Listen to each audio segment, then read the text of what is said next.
el día está bastante lindo, me parece. Pero como siempre, el otro día de las elecciones para unos es formidable, está divino, y para otros es la mismísima peste, ¿no? Ahí están los títulos importantes. Es increíble, pero llegó el día en que La Nación y Clarín dijeron una verdad. La Nación dijo debacle electoral del gobierno, y es cierto. Y Clarín dijo sorprendente triunfo opositor en Buenos Aires y otras 14 provincias, y es verdad. Lo cierto es que la Argentina resolvió su conflicto de medio término a favor de lo que pasa en el mundo entero. La pandemia se lleva puestos a todos los gobiernos. Pierde Merkel, que sabe de su derrota y se aleja con la lamentación pronunciada entre dientes porque siente que no la merecen.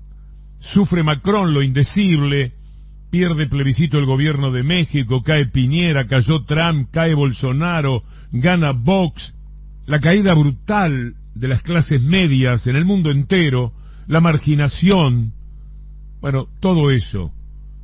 La pandemia ha potenciado el malestar, el enojo y la decepción. Lo único que hace falta para perder elecciones es estar en los gobiernos, y la Argentina no fue la excepción. Aunque el resultado no fue una derrota, sino una caída estrepitosa que ha dejado perplejos, que ha dejado desorientados a los seguidores, sobre todo porque hasta las 9 de la noche el gobierno muy equivocadamente hizo saber, mejor dicho, hizo creer que ganaba en la provincia y que hacía una gran elección en la ciudad de Buenos Aires. La realidad es que solo se sostiene un poco, pero por debajo de lo esperado, el número de Santoro y Marciota. En la provincia, donde tuvo más de la mitad del electorado, la respuesta final fue más bien modesta. El país le dio la espalda al gobierno, hizo su lectura, y la democracia está para eso. Está para que la aceptemos. Hay que apretar las mandíbulas y aceptar aliviadoramente el discurso de la derrota y el disgusto de la derrota. Así que por ese lado vamos, durante toda la mañana, eso sí, con muchas cosas para decir, y muchas cosas para discutir, y muchos temores también, porque por ahí cuando se dice, escuché el mensaje, uno tiene que saber qué mensaje escuchó el gobierno, qué mensaje cree que hay que escuchar el gobierno, porque lo peor sería, en la mitad del río, cambiar el recorrido. Lo cierto es que si el gobierno pensó que tenía razón en sus sueños y que esos sueños son los que hay que concretar, si otros no quieren, hay que seguir con los mismos sueños. Por lo menos, esto es lo que nos permitimos pensar como una de nuestras primeras modestas ideas. Estaba pensando en la información que el gobierno dejó trascender ayer durante buen rato. Yo diría que desde las 6 y pico de la tarde o antes, había muchos mensajes de personas que parte del gobierno que se habían entusiasmado con el boca de urna. La información que dejó trascender era que ganaba cómodo en la provincia y que hacía una gran elección en capital, con lo cual se deducía que en lo nacional la respuesta iba a ser también positiva. Cuando la llegada de los voceros del gobierno se daba a la prensa, era un marcado optimismo el que los animaba, y eso arrastró a las opiniones de un lado y de otro. El boca de urna fracasó como jamás se había visto. Piensen en la primera salida de Santilli, era la de un hombre derrotado que intentaba quitarse de encima la necesidad de hablar cuanto antes, y era porque pensaba en el boca de urna, todavía no habían trascendido los números. El festejo que hubo en La Plata confundió todavía más. La decepción fue aún más grande por culpa de ese rotundo fiasco que significó el boca de urna. Cada elección se torna un aprendizaje, pero la de ayer es la lección más acabada que podemos recibir para soslayar los datos que no sean oficiales. Y me lo reprocho también porque yo fui creyendo en las cosas que nos estaban llegando. Había transcurrido un buen rato de esas informaciones, y poco menos que manejábamos una idea de victoria del gobierno, pero esta vez no era en los periodistas los que se embalaban por su cuenta con boca de urna o que recibían directamente. Mucha gente del gobierno se había entusiasmado. Creyeron, no lo hacían por supuesto de mala fe, quien tiene ganas de anunciar que va a ganar y después pierde y es mucho peor. En paralelo, cabe decir que, según mi punto de vista, fue gratamente sorprendente la forma de conocerse las cifras verdaderas. No sé si estás de acuerdo, Lourdes, pero sí. El primer número de ciudad y de provincia, con un porcentaje muy alto de mesas escrutadas, a mí me pareció que era un éxito que, por supuesto, como le pasa al gobierno con todo, no le luce para nada, pero fue muy bueno como se conocieron los resultados, según lo que me permite opinar. Sí, porque se había hablado de las 23 horas, ¿no? Después el gobierno confirmó que iba a hacer lo posible para, a partir de las 21 horas, empezar a emitir, a publicar datos en la página que era de acceso público. Cualquier ciudadano podía ingresar y también había una aplicación que por primera vez nos permite ver por mesa incluso. En la mesa que yo voté puedo identificar cómo quedó la votación, pero insisto, pasadas las 9 de la noche el gobierno esperó a tener un porcentaje importante escrutado, casi el 60%, que marca una tendencia de alguna manera ya irreversible. Eso trajo tranquilidad para despejar cualquiera de esos intentos que se habían escuchado desde hace semanas de un posible fraude. Y Víctor Hugo, decir que las bocas de urnas fracasaron no solamente para el gobierno, sino también para la oposición, que también tenía números similares. Cuando uno hacía el contacto entre los distintos centros de campaña, manejaban datos parecidos, de una buena diferencia en la provincia de Buenos Aires y un empate, te diría, entre los más votados en la ciudad de Buenos Aires. Bueno, viste la cara de Santilli la primera vez que salió. Claro, sí. De hecho, en el caso de Juntos por el Cambio en Costa Salguero, ellos estaban esperando a que salieran los datos oficiales, subirse al escenario, reconocer la situación compleja en la que estaban e irse a la casa. Una vez que se cargaron los datos en la página oficial, bueno, allí fueron las sorpresas que también se vivieron en la oposición. Fue todavía peor la desilusión que había sido aumentada justamente por ese hecho. Bueno, estaba desde mi casa mirando este cielo gris, naturalmente un poco tristón el cielo, y pensaba en que 4 años de gestión depredadora de la República y de la economía del neoliberalismo, 2015-2019, fueron repentinamente sustituidos por 2 años de pandemia y muerte.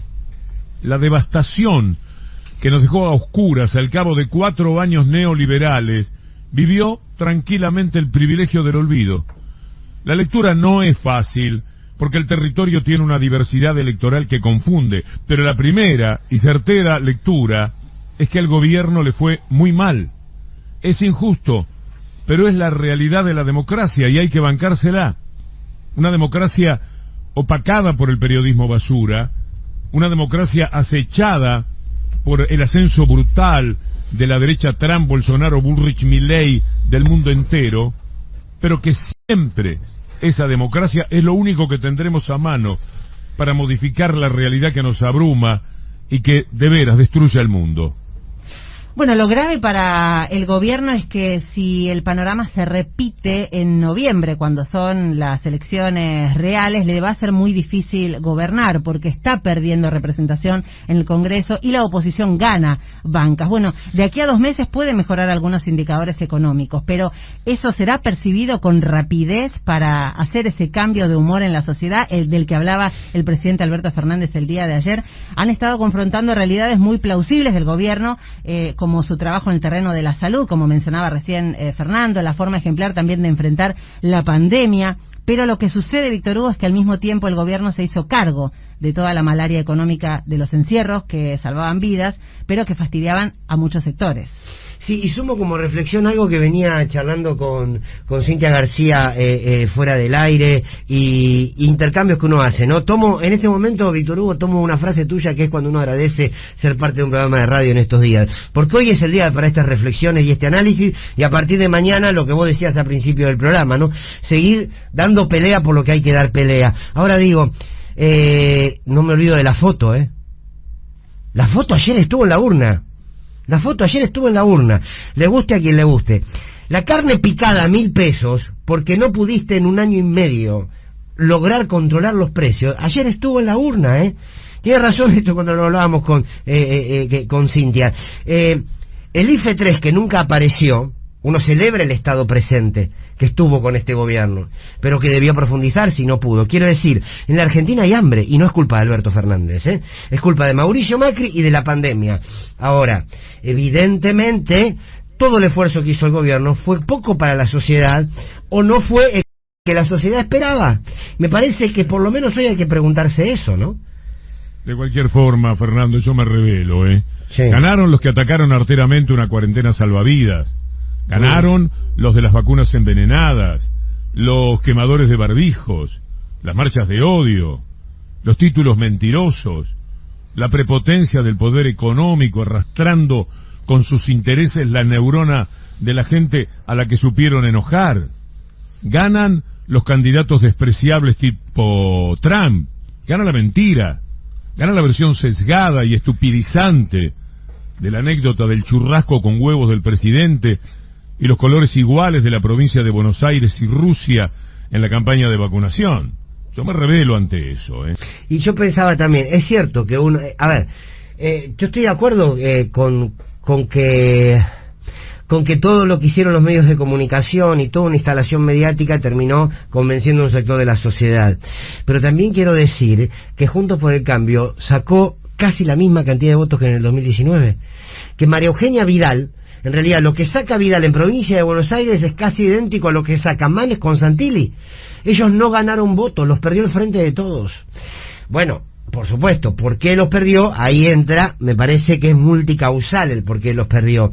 Y me parece que está bueno esto que estamos conversando, de poder mirar lo que...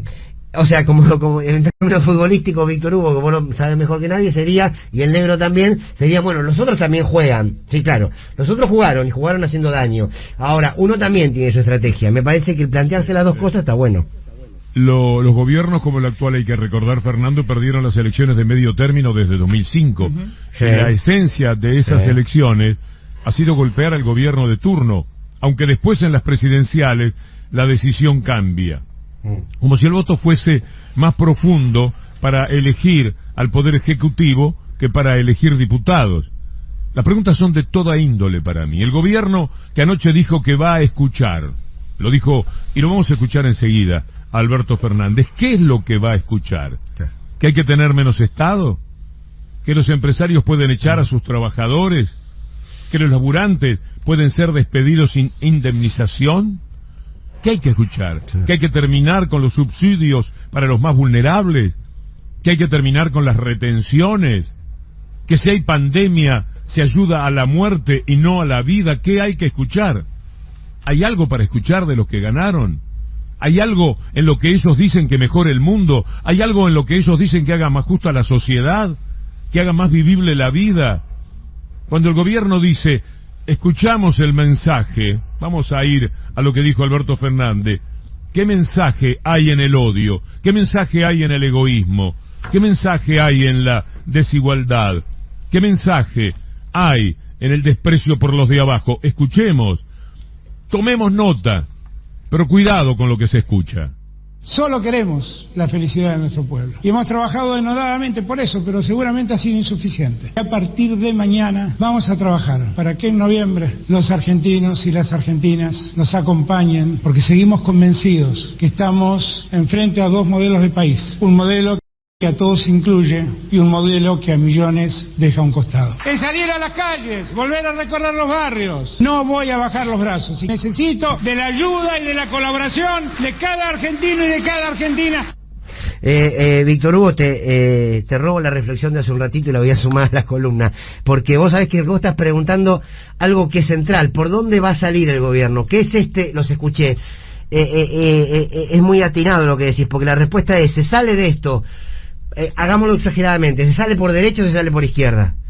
¿Se sale con más kirchnerismo o se sale con más La Nación y Clarín? Quiero decir, me parece que esta pregunta que vos abrís es lo que va a determinar el resultado de noviembre, y es más, va a empezar a marcar el camino hacia el 2023. Hoy el pueblo se expresó y en realidad hemos hecho con Axel, con todos los que estamos aquí, con Cristina, con un enorme esfuerzo. Algo no habremos hecho bien para que la gente no nos acompañe como esperábamos que nos acompañe. Lo escuchamos con mucha atención, porque sabemos que evidentemente hay errores que hemos cometido. Hay una demanda que seguramente no habremos satisfecho adecuadamente, en los votantes y que a partir de mañana nos vamos a ocupar de prestarle atención. Esta enorme encuesta, que son las primarias abiertas para nosotros, son un dato que vamos a considerar y que a partir de mañana vamos a trabajar para que en noviembre, cuando llegue la hora de la elección general, los argentinos y las argentinas nos acompañen. Vamos a trabajar a partir de mañana denodadamente. A cada compañero, a cada compañera militante, les pido que mañana mismo vayan a hablar con sus vecinos. Que no perdamos un día. La campaña acaba de empezar. Está bien. Hay cosas que efectivamente se pueden escuchar, pero se saben, no era necesario que lo escucharan. Que la gente está con dificultades económicas muy profundas, esto es real. Ahora, ¿cómo se arregla? Tema de la inflación, por ejemplo, sin poderle poner el cascabel al gato de quienes fijan precios tan por encima de los intereses de la gente. ¿Cómo se hace para que la carne pueda mantener el valor retenido que ahora tiene, gracias a que no se exporta más con toda la presión que están haciendo los del campo y que ahora se va a venir encima? Las elecciones lo que van a hacer es envalentonar todavía más a quienes desde el poder real viven presionando al gobierno. Entonces, sí, hay que trabajar para satisfacer a la gente, pero todos los caminos conducen a dificultades insalvables cuando se trata de confrontar con el poder real. Sí, hay que intentar que las tarifas no aumenten en cosas que son elementales, esenciales para la gente, como las telefónicas, por ejemplo. Pero ¿cómo se hace si viven recurriendo a una justicia que normalmente, aunque hubo una excepción la semana pasada, les da la razón? Nada fácil. Por eso, lo que sí es importante es que el gobierno no se aparte de aquellas cosas que son esenciales para el gobierno y que son las que la gente, el pueblo, votó hace apenas 2 años, ni siquiera hace todavía 2 años. Con lo cual, hay que seguir respondiendo a la gente que votó una forma de relacionarse entre el gobierno y el pueblo. La gente que votó ahora para diputados no votó como la anterior qué tipo de país quiere. Todavía estamos en el país que quieren los que votaron a este gobierno. Y ese país que quieren los que votaron a este gobierno no es el mismo que los que votaron para diputados diferente en el día de ayer. Hemos disfrutado de las buenas presentaciones televisivas de candidatos como Santoro y Tolosa Paz. Tanto Santoro como Tolosa Paz y los compañeros, Goyán en la provincia, Marciota en la ciudad, Heller, tuvieron actuaciones magníficas en todos los medios. Le taparon la boca a sus interlocutores de la derecha televisiva y salieron airosos en todos los debates, por lo menos los que yo vi y los que me constan, y creo que esto fue así sistemáticamente. Y manifestaron ideas que para mí tienen cierta belleza y apuntan, por eso tienen belleza, a una sociedad mejor, a una sociedad más justa, a una sociedad necesaria. Lo hicieron muy bien. Y del otro lado, mientras Santoro y los demás candidatos dijeron cosas de las que no se puede perder de vista, todo el electorado favorable a ellos estuvo orgulloso y lo comentó durante toda la semana, y esto hizo pensar que les tenía que ir brillantemente, que Santoro iba a andar en el 29 o 30%, quedó en un poquito menos del 25%, es mejor que lo anterior, pero por debajo de lo que se esperó. ¿Y por qué se esperaba eso? Porque no lo veía muy bien, porque estaba estupendo en lo que hacía. Algo parecido ocurrió con Tolosa Paz y también con quienes los secundaban en las listas. Creo que no faltó ocasión en la que uno dijera, mirá qué bien, cómo le tapó la boca, cómo le respondió, con qué buenos argumentos. Esto generaba orgullo. Y del otro lado, ¿qué teníamos? Había que sobrellevar toda la vileza, toda la sordidez de la falacia y del insulto.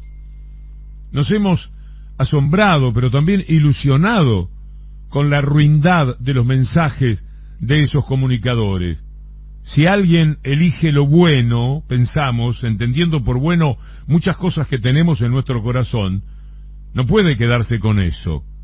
Casi que cuando uno los ve tan cínicos, tan hipócritas, tan viles, uno piensa que todo el mundo se está dando cuenta, si es evidente, está clarísimo lo que son, y que por consiguiente va a proceder en consecuencia. de un lado, discursos plausibles, discursos que se compadecen con lo que queremos, con lo que soñamos, con lo que pretendemos para hacer la vida mejor a la mayor cantidad de gente que sea posible. Y del otro lado, la mentira, la vileza, la falsedad, la mendacidad, todo lo que ya sabemos, que si nos damos cuenta, si parece que es evidente, y sin embargo todo ha sido un engaño, de lo que fueron ideas sostenidas en un sentido ético de la vida, no tomó nota nadie nuevo, nadie. 2% más tuvo de lo que anteriormente había en la ciudad de Buenos Aires, Santoro. Solo los mismos tomaron nota de la mezquindad que pensamos que todo el mundo advierte. Parece que nadie se dio cuenta, solo nosotros. Cuando decimos nosotros está incluido usted seguramente. Y si no está incluido y nos está escuchando, no se lo pierda. Porque hay un mundo que parece que se corresponde con mejores sueños de la gente. Entonces, ¿fallan los candidatos o falla lo humano? ¿Qué se puede hacer frente a las pocas ganas de ser mejores de tanta pero tanta gente? Por más que digamos desde la demagogia, el pueblo siempre tiene razón. Y por más que celebremos la democracia aún en la derrota, porque la democracia es la única que nos puede dar la victoria mañana, sepamos que mientras nos emocionamos con lo que creemos bueno, otros están aplaudiendo a otros muy distintos. Tenemos que ganarla porque tenemos un compromiso con la Argentina. Que el país necesita no volver atrás. Lo que más necesitamos es poder avanzar, con más justicia social, con más desarrollo, con más producción, con más educación pública, con más salud pública. Eso es lo que me trajo a mí hasta la Casa de Gobierno el día que nos votaron a Cristina y a mí, escuchando el mensaje del pueblo, sabiendo que en ese mensaje hay demandas insatisfechas que debemos terminar de satisfacer y seguramente hay reclamos por errores cometidos que no pueden volver a repetirse. Dos reflexiones cortitas. Una que me genera lo que acabas de decir vos, Lourdes, qué bien traer ahora sobre la mesa los dichos de Macri. Estos dichos de Macri, de que si pierde tiene que ir. Digo como para que el gobierno ya esté pensando en estrategia ante la avanzada de la oposición, ¿no? No una vez que ya estén, que ya pegaron el salto. Ahora que están agazapados, ¿no? Tratar de adelantarse alguna vez a algo. Pero también me quedaba con la pregunta que vos hacías, Víctor Hugo. Si el problema pueden llegar a ser los candidatos, el problema son los hombres. Y quiero ir al caso de Santoro. Yo insisto que Leandro Santoro es un gran candidato. Yo creo que es un gran candidato Leandro Santoro y que puede dar mucho más.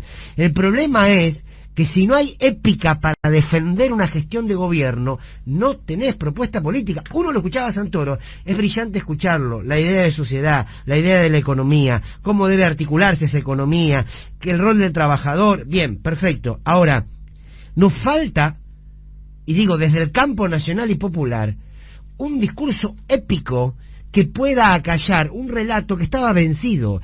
A la oposición se le habían caído todos los relatos, y sin relato gana, porque en realidad, insisto, lo que pierde es el gobierno. Uno puede tener un gran candidato, pero si ese gran candidato no puede salir con un proyecto de país claro y evidente para defender, hace agua. Quiero decir, durante el kirchnerismo puede gustar más, puede gustar menos. Tenías cada 15 días política para discutir, porque discutiste a los bancos con la CFJP, porque discutiste al campo con la 125, porque discutiste a Clarín con la ley de medios, porque discutiste a la Iglesia con la ley de matrimonio igualitario, porque había política para discutir. Ahora en esto de que sentamos a Dios y el diablo en la mesa y vemos a ver a qué conclusión podemos llegar y con cuántos angelitos nos quedamos, y bueno, podés tener a Jesús de Nazaret de candidato que no va a ganar. La mañana. Lo que pasa es que el voto no ideológico, Fernando, es el que resuelve. El humor transitorio pasa al frente. El ardor de los principistas, sean principios de izquierda o de derecha, Sí.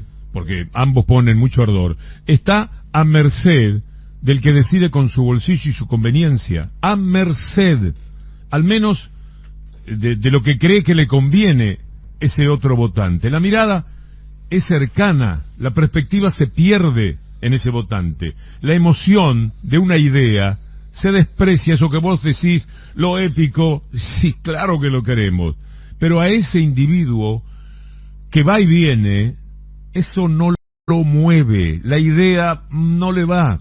Esto es hoy, dice, y hoy digo esto que digo, y se terminó, parece el título de un programa. ¿Es una presa fácil ese individuo? Y sí, por supuesto, la urgencia y la información distorsionada lo dominan, es peligroso, y es mejor decir que resulta inevitable, para no llamarlo peligroso, y que cae más simpático cuando vota como uno desea que lo haga. Es un tipo que se dio cuenta en ese caso. O es un veleta, según de qué lado estamos, en la derrota o en la victoria. Pero ese señor sin ideología, Fernando, que hace lo que cree que le sirve en el momento, es el que manda. O ponerle épica a lo que está diciendo. El tipo está tocándose el bolsillo, o está tocándose algo donde no hay principios ni épica que valga. Está con su urgencia, está con su mirada corta. Es mirar hacia la niebla y ver nada más que hasta dónde llegás. Es manejar el auto en la niebla, eligiendo el camino por donde la luz de los faros te están llevando. Jamás se podrá entender desde nosotros, desde los que nos llamamos izquierda, cómo no se da cuenta de lo que uno tiene tan claro, cómo deja que hagan con él lo que quieran, esos que manejan la información y el poder, cómo un trabajador vota ricos, cómo el peón vota con el patrón. Esta es una frase que me quedó porque la escuché hoy en la García, una oyente me parece que era. ¿Cómo posible? Peón y patrón votando lo mismo, es una cosa rara. ¿Es la urgencia o es la pertenencia? ¿Cómo no advierte ese individuo? Y vos pedís discursos épicos. Y yo lo comparto por un lado. Pero fíjate qué distancia hay con el que decide, con ese tipo que está en el medio, entre la ideología de la derecha y la ideología de la izquierda. Y es como un 20, un 30, un 40%. Ese personaje en el que estoy pensando. Y son los que van y vienen. Son los que deciden en el corto plazo. Deciden para hoy, deciden cuando mucho para mañana. Entonces, ¿cómo se deja seducir por su necesidad de pertenencia a los sectores que siente como más destacados o más fuertes de la sociedad? Pero es así, y lo único que se puede hacer es trabajar para convencerlo de vez en cuando, un poco convencerlo. Uno sabe, ha visto los festejos, y sabe que esto es así, y que corresponde, y que es lógico, y que los que no les gusta se lo tienen que bancar. Miraba recién el rostro sombrío de Macri. ¿Qué festejos tan extraños se dieron en la gente de Juntos por el Cambio? Estaba Bullrich con cara de haber perdido. Estaba Macri con una sombra en el rostro y fuera de ese brillo que él trata de darse ridículamente, pero es su brillo de bailar y de manejarse con una gran soltura delante de toda su gente, como si estuviera relegado, como si estuviera ahí mostrando una forma de dignidad frente al despojo que él siente que ha sufrido en su propio partido. Estaba María Eugenia Vidal, bueno, parecía que era la que llevaba la voz cantante. Los demás... Pero estaba pensando en otra cosa. Por supuesto que están festejando los ganadores que no vemos. En el abrazo de Santilli y Manes, ya que estábamos mencionando esa escena, o en la presencia de ese personaje de película italiana con los pelos desordenados, que habla de economía, y después tengo algo para leer de Sandra Russo, los que celebran son los que desde el poder real digitan la vida. Hoy nadie va a nombrar la estafa de Cablevisión, poco lo hacen en general, pero hoy muchísimos menos, de las telefónicas. No van a hablar de los que fijan los precios de los alimentos. Fernando Borroni decía que había que ponerles un límite. El poder político siempre es poca cosa frente al poder real para conseguir esto. Siempre ellos tienen la llave de hacer lo que se les antoja. Entonces, están festejando porque además ni siquiera los molestan, que es lo que puede hacer el poder político con ellos. Hoy están festejando los que exportan lo que no se puede comer aquí, porque esto, piensan ellos, va a motivar que el gobierno afloje y que entonces diga, bueno, sí, saquen lo que quieran, exporten lo que quieran y que la carne cueste 4.000 pesos el kilo, ¿qué nos importa que aquí no coman más carne?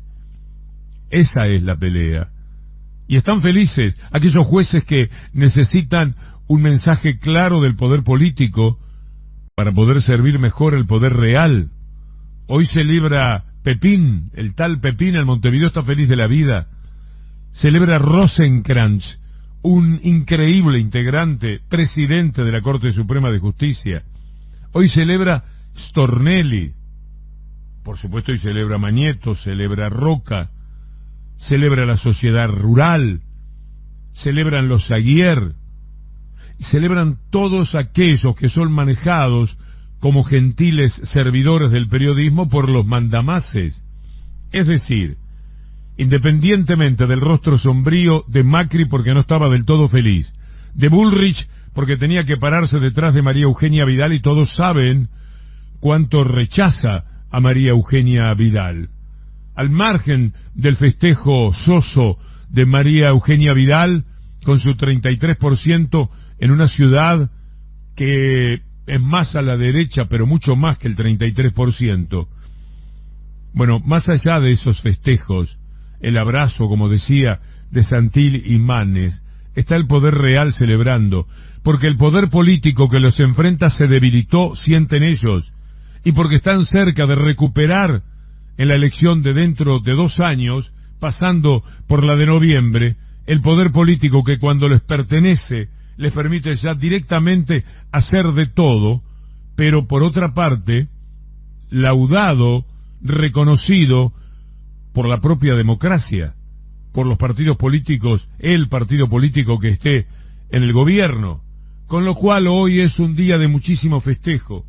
Yo me pregunto, ¿cuánto tiene para festejar el obrero? ¿Cuánto tiene para celebrar el cuentapropista?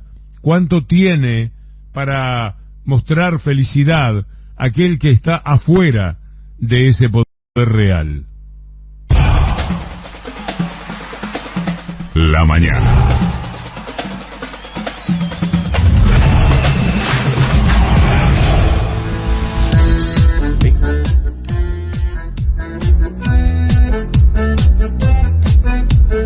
Y uno de los que celebraba Víctor Hugo también era Darío Nieto, el ex secretario de Mauricio Macri, procesado en la causa de espionaje ilegal, ese que no quiso entregar su celular a la justicia y que después de encerrarse en un auto pudieron los funcionarios judiciales acceder a lo que contenían las grabaciones y los mensajes que se mandaba con Mauricio Macri